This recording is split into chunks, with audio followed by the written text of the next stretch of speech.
Good morning, good afternoon, good evening, whatever time of the day it is. Welcome to Ms. Perkins' Literature class. Hello, everyone. Nice to have you here for lesson number 4. So, I get set up. Here we go. All right. So, today's lesson, move all of this for you here. We're going to talk about first, who's talking. So we're going to do a quick review. Remember, the big umbrella is who's talking. In a story, we have a narrator, and in a poem, we have a speaker. When we think of first person point of view, we're thinking about the character inside of the text, where everything is about the character. So they're using words such as I, me, my, our. It's all about them. Third person point of view, the person that's talking is outside of the text, and they're telling a story or talking about a person or events in a poem about someone else. Okay, so they use the pronouns he, she, or they. So that is our quick review for who's talking. So now let's practice. Sarah, Cynthia, Sylvia Stout would not take the garbage out. She'd scour the pots and scrape the pans, candy the yams and spice the hams. And although her daddy would scream and shout, she simply would not take the garbage out. Who's talking? What clues do you see? What pronouns do you see? Is this first person or third person? Do you see first person pronouns or third person pronouns? Excellent job. Great. You said she'd. Awesome. Fantastic. That is a contraction. She would. Those two words are put together, but the pronoun she is used. And then we also see where it says her. The next pronoun is her. So those two pronouns indicate that this is being told from the third person point of view. Now, is this the person talking, a narrator in a story, or a speaker in a poem?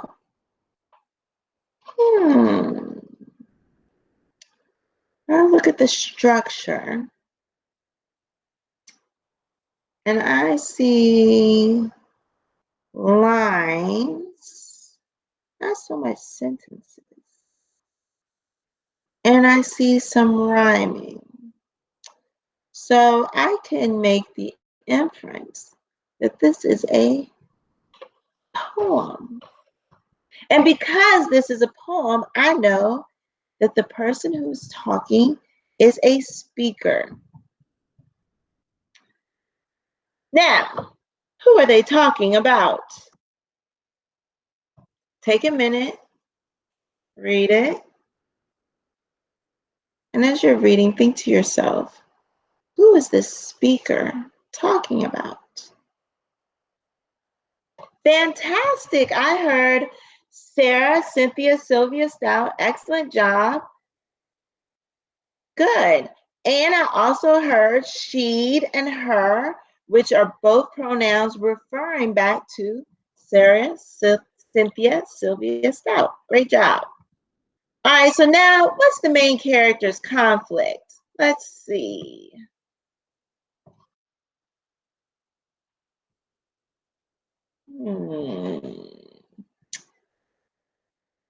Look for clues. You guys are amazing. Yes, the conflict is about taking the trash out. So let's think about this for a little bit. Is that Sarah, Cynthia, Sylvia Stout's conflict? Or is not taking out the trash the dad's conflict? I think that the dad is the one who is bothered by Sarah, Cynthia, Sylvia Stout not taking the trash out. I think that that's his conflict. I think that Sarah's conflict is her father is worrying her about taking the trash out. That's what it sounds like. We'll see. How does the character feel? So we have two characters. We're going to think about how does the Sarah, Cynthia, Sylvia Stout feel? And then how does her dad feel? Good clues.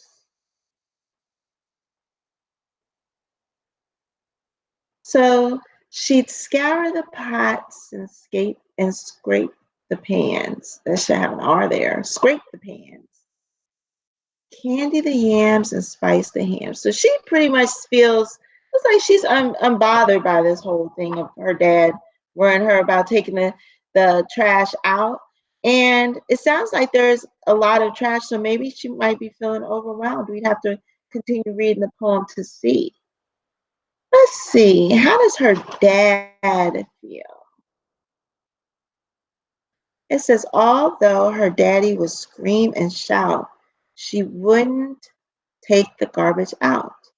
So he wanted her to take the garbage out, and he was screaming and shouting. So we can infer that he's feeling angry, frustrated, agitated, mad. Great job. All right, so today's focus, we are going to continue to draw conclusions and make inferences using text for support. So we have essential, critical vocabulary words. Point of view, we are already familiar with this. The narrator of a story, speaker of a poem, is it first person or third person point of view? Character emotions, this is another word or another vocabulary term that we've seen before, and it means how a character feels. Our new word is perspective, and perspective is the way that a narrator or character may see something.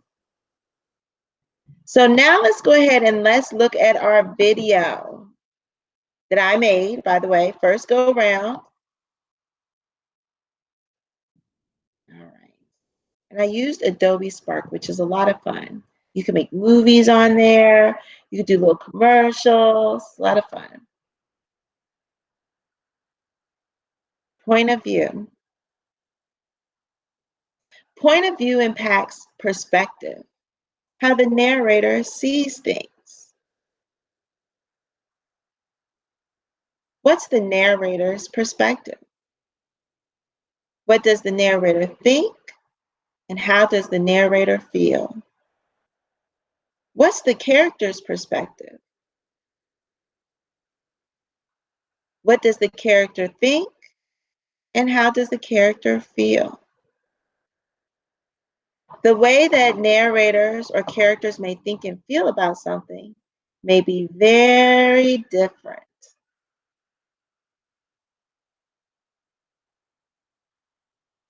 How do we know the narrator's perspective?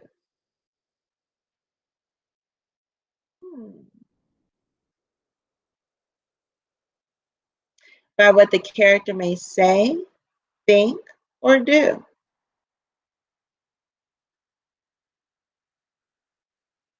By what other characters may say or think about the character. Drawing conclusions and making inferences about what is read assists us in determining point of view and perspective.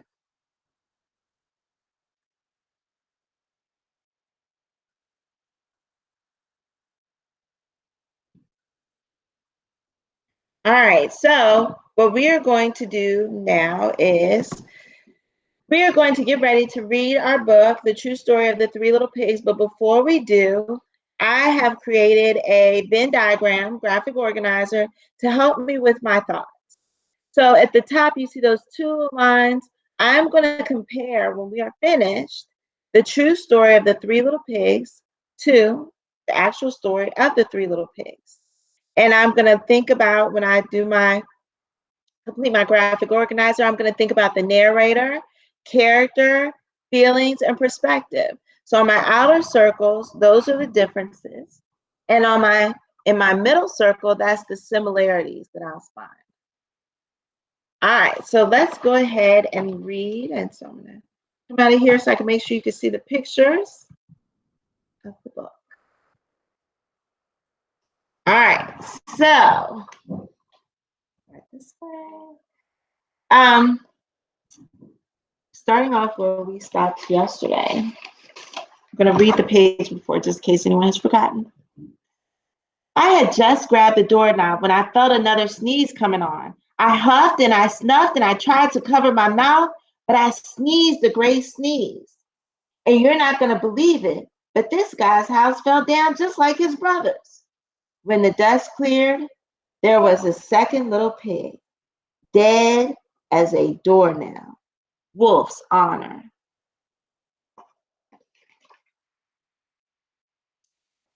Now you know food will spoil if you just leave it out in the open. So I did the only thing there was to do. I had dinner again. Think of it as a second helping. I was getting awfully full, but my cold was feeling a little better, and I still didn't have that cup of sugar for my dear old granny's birthday cake. So I went to the next house. This guy was the first and second little pig's brother. He must have been the brains of the family. He had built his house out of bricks. I knocked on the brick house, no answer. I called, Mr. Pig, Mr. Pig, are you in?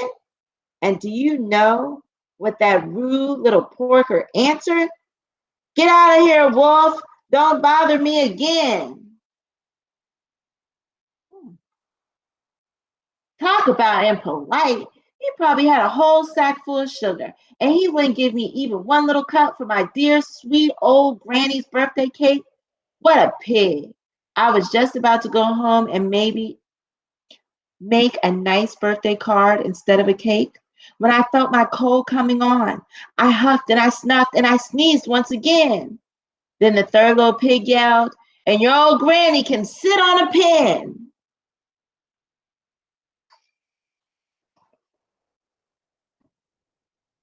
Now, I'm usually a pretty calm fella, but when somebody talks about my granny like that, I go a little crazy.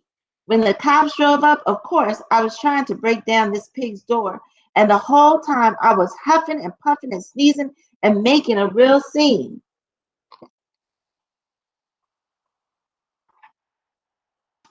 The rest, as they say, is history. The news reporters found out about the two pigs I had for dinner. They figured a sick guy going to borrow a cup of sugar didn't sound very exciting. So they jazzed up the story with all of that huff and puff and blow your house down, and they made me the big bad wolf. That's it. The real story. I was framed. But maybe you could loan me a cup of sugar. All right, so now let's jump back over here. We are going to do our comparison by completing our Venn diagram.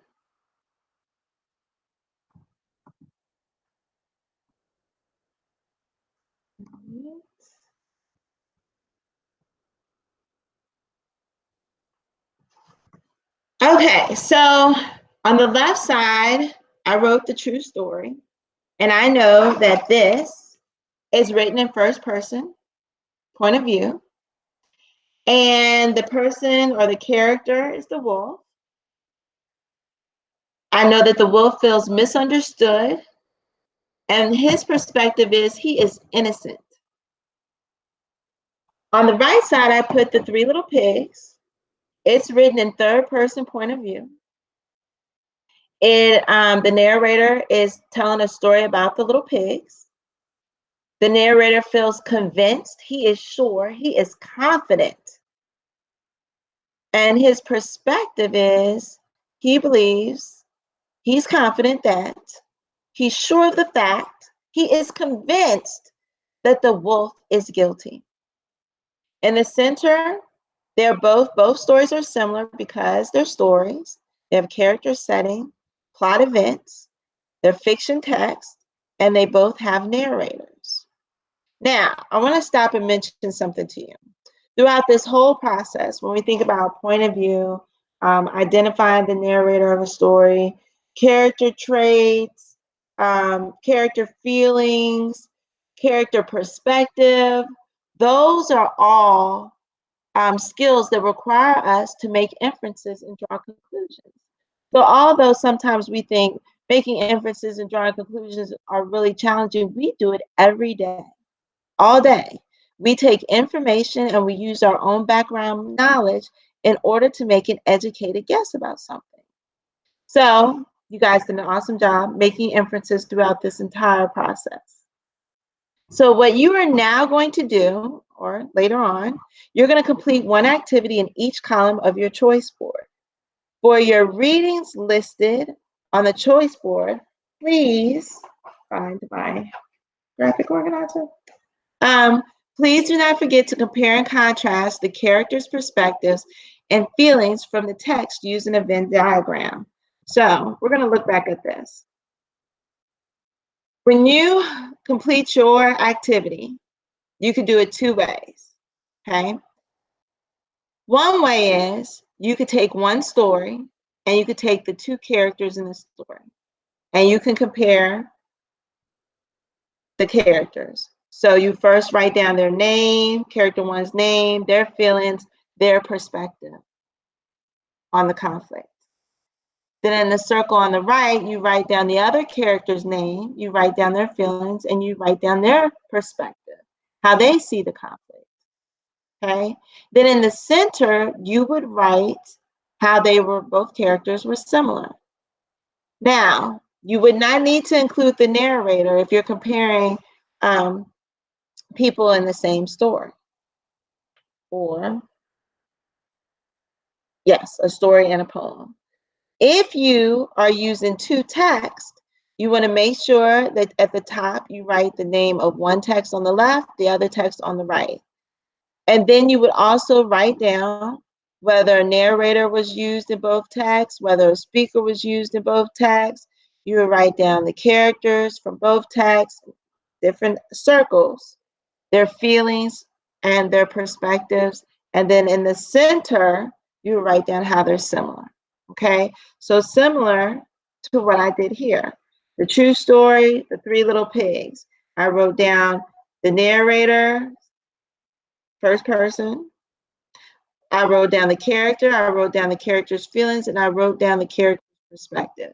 And then I did the same thing for the three little pigs, the narrator, the character's feelings, and the character's perspective. And then in the center, I wrote how they were the same. So that is your assignment for this evening. You can compare and contrast two characters in one story, or you can compare and contrast two texts. Okay? All right, so that is it for lesson 4. You guys, as usual, did an amazing, fantastic, fantabulous job. And I look forward to seeing you tomorrow for our final lesson on fiction. Point of view, narrator, narrator, speaker, point of view, first, third person point of view. See you tomorrow.